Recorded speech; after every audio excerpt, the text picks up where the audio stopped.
देखिए बेटा, हमारा टॉपिक चल रहा था अलंकार। ठीक है, हमने जो है अलंकार की परिभाषा पढ़ ली और अलंकार के भेदों के बारे में पढ़ लिया। अलंकारों में अनुप्रास अलंकार की परिभाषा, अनुप्रास अलंकार के भेद उनको पढ़ लिया। इसके अलावा हमने श्लेष अलंकार पढ़ लिया। यमक अलंकार की परिभाषा हमने पढ़ी थी। मैं एक बार पुनः यमक अलंकार की परिभाषा आपको बता रहा हूँ।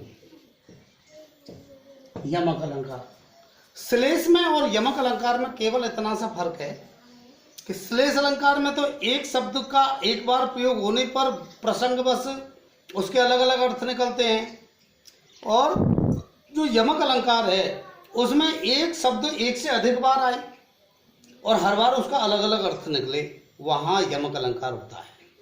कौन सा? काव्य में जब एक या अधिक शब्दों की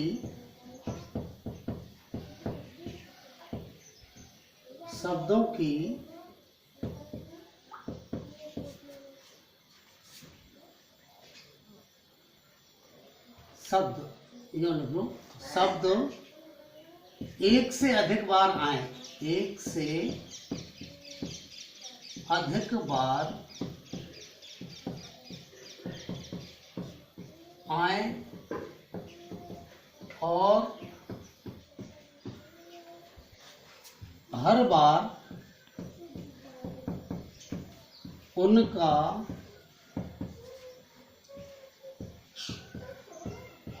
अलग अलग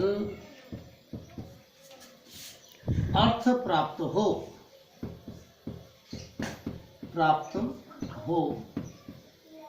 तो वहाँ यमक अलंकार होता है। यमक अलंकार होता है। भाई, काव्य में एक या अधिक शब्द एक से अधिक बार आए और हर बार उनका अलग अलग अर्थ प्राप्त हो, वहाँ यमक अलंकार होता है। मैं आपको उदाहरण बताता हूँ। जैसे कनक कनकते सौगुनी, कनक कनकते सौगुनी,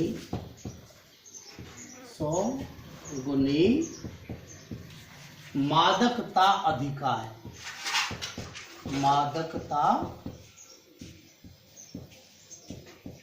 अधिकार या खाए बोराए जब, या खाए बोराए जब, वा पाए बोराए, वा पाए बोराए। ठीक है, अब आप देखिए इसमें कनक शब्द दो बार आया है। शब्द एक ही है। कौन सा शब्द है? कनक, और उसका दो बार प्रयोग हुआ है, और दो बार प्रयोग हुआ है तो दोनों बार उसके अलग अलग अर्थ प्राप्त हो रहे हैं। एक बार इसका अर्थ सोना प्राप्त हो रहा है, एक बार होता है धतूरा। धतूरा आप जानते ही हैं, धतूरे के मोटे मोटे डोडे से आते हैं, जो है बड़ा नशीला या जहरीला होता है। तो ये जो है कवि ने कहा है कि कनक यानी सोना, कनकते मतलब धतूरे से, सौगुनी मादकता अधिकार यानी अधिक मादक यानी नशीला होता है। सोना धतूरे से 100 गुना नशीला होता है, 100 गुना ज्यादा नशीला होता। क्यों होता है? या खाए बोराए जब, मतलब धतूरे को तो खाने पर आदमी पागल होता है, बोराए यदि पागल होना, और बा पाए बोराए, और इसके पाने पर ही आदमी पागल हो जाता है। किसके पाने पर? सोने के। आदमी को बहुत सारा सोना पा जाए तो सोना पाने पर ही पागल हो जाएगा, आदमी बोरा जाएगा, और धतूरे को खाने पर। तो जिस चीज को, अब नशीली कौन सी चीज हुई? वो चीज हुई जिसको पाने पर ही आदमी पागल हो जाए, खाने के बजाय। तो इस प्रकार से अब दोनों शब्दों, एक ही शब्द है और उसका दो बार प्रयोग हुआ है, तो दो बार प्रयोग हुआ है तो दोनों बार उसके अलग अलग अर्थ प्राप्त हो रहे, दोनों बार अलग अलग अर्थ प्राप्त हो रहे। तो जहां इस प्रकार से एक ही शब्द के अलग अलग अर्थ प्राप्त होते हैं वहां होता है कौन सा अलंकार? यमक अलंकार। ठीक है ना। तो अब यमक अलंकार के भी जो है दो भेद होते हैं, यमक अलंकार के भी दो भेद होते हैं। यमक के भेद, इसके दो भेद कौन कौन से होते हैं? जो नाम श्लेष अलंकार के भेदों के थे, अभंग और सभंग, वही नाम इसके हैं, इसके भेदों के। तो इसमें जो दो भेद होते कौन कौन से होते? अभंग यमक अलंकार, कौन कौन से? अभंग यमक अलंकार, अभंग यमक अलंकार और सभंग यमक अलंकार, सभंग यमक अलंकार। ठीक है ना। अब आपको हम जो है अभंग यमक अलंकार के बारे में समझाते हैं। अभंग यमक अलंकार कहाँ होता है?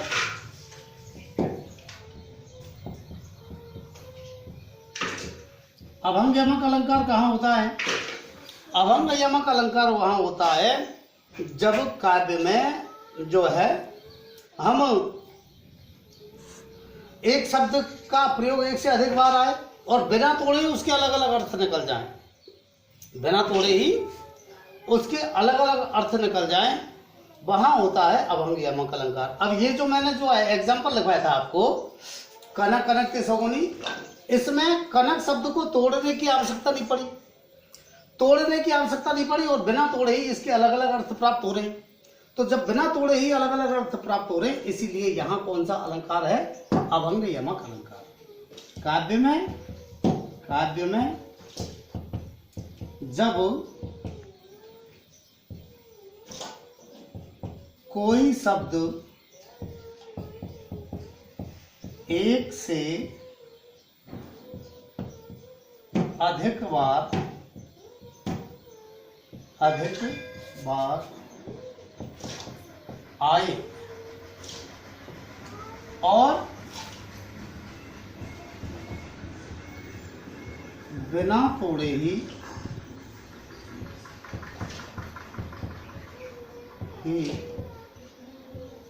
उसके शब्द को बिना तोड़े, शब्द को और शब्द को बिना तोड़े ही उसके अलग अलग अर्थ प्राप्त होते हों, अलग अलग अर्थ प्राप्त होते हों, तो वहाँ अभंग यमक अलंकार होता है। ठीक है ना। अब आप देखिए जैसे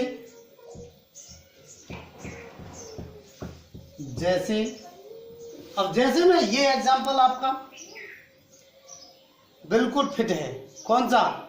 ये जो यमक के में कनक कनक ते सोगुनी मादकता अधिकार या खाए बोरा है जब बापाए बोरा है। ठीक है।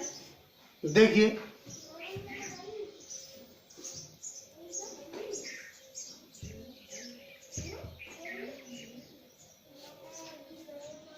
कनक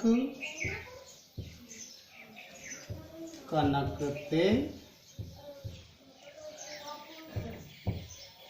सौगुनी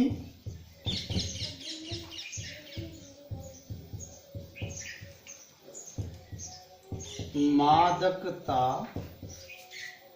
अधिकार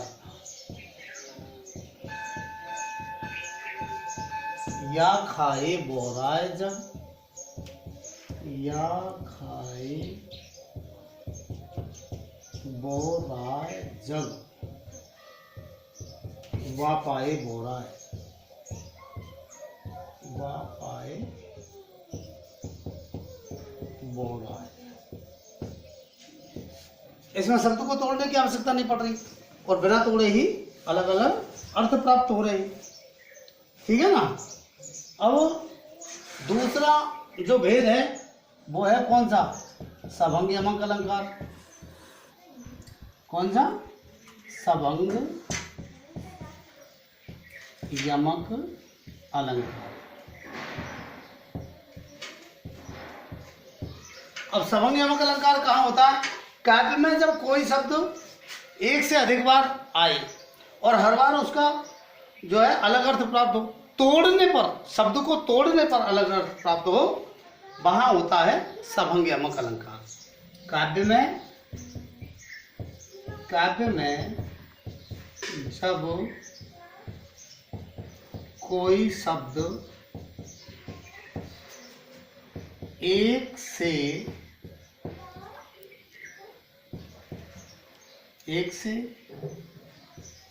अधिक बार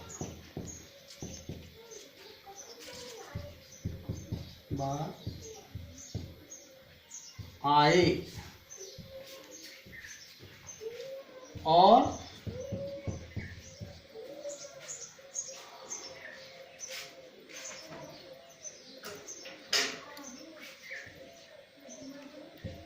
उनको तोड़ने पर अलग अलग अर्थ प्राप्त हों, अलग अलग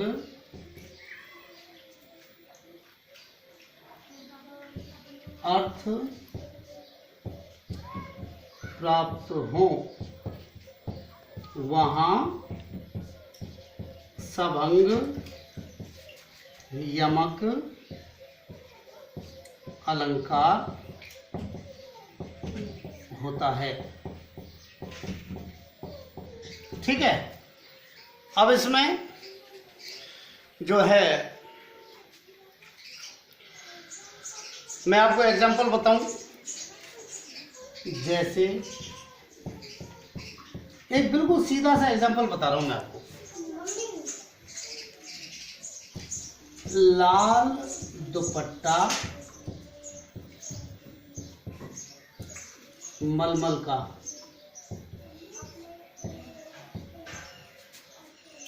कि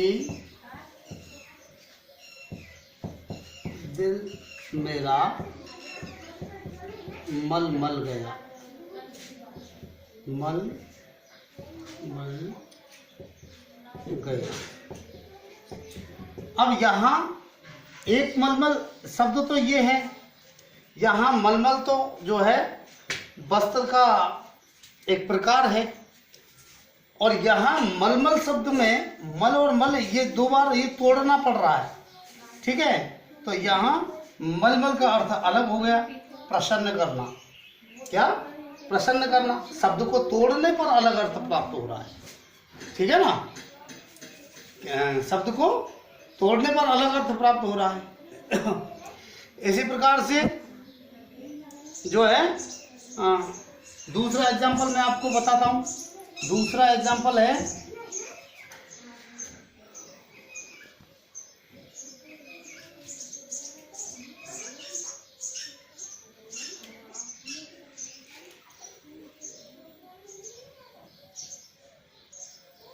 सुबरन को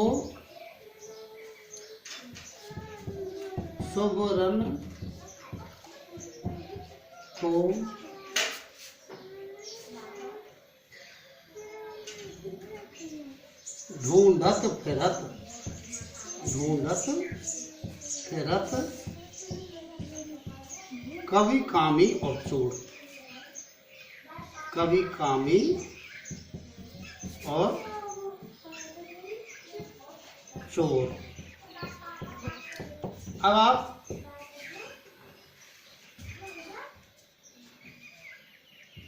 यहां देखिए, एक बार सुबरन का पूरा अर्थ लेना है और एक में सु और बरन शब्द को तोड़ना है।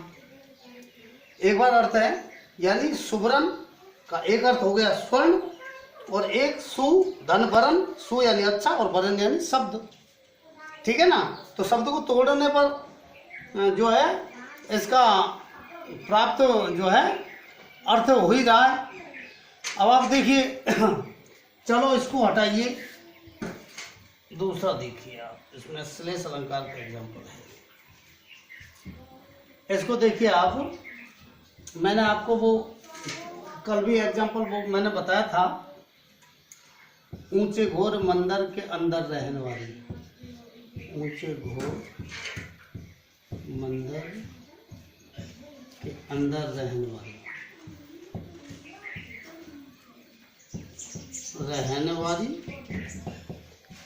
ऊंचे घोर मंदिर के अंदर रहती है, ऊंचे घोर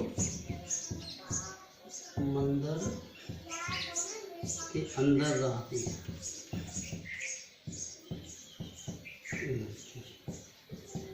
ये एग्जाम्पल जो है इसमें भी शब्द को तोड़ने की आवश्यकता है। तो इसी प्रकार से जहाँ शब्द को तोड़ने पर अलग अर्थ प्राप्त हो वहाँ होता है कौन सा अलंकार, सभंग यमक अलंकार। और बिना तोड़े ही अलग अलग अर्थ प्राप्त हो, एक से अधिक बार प्रयोग हो, वहाँ होता है अभंग यमक अलंकार।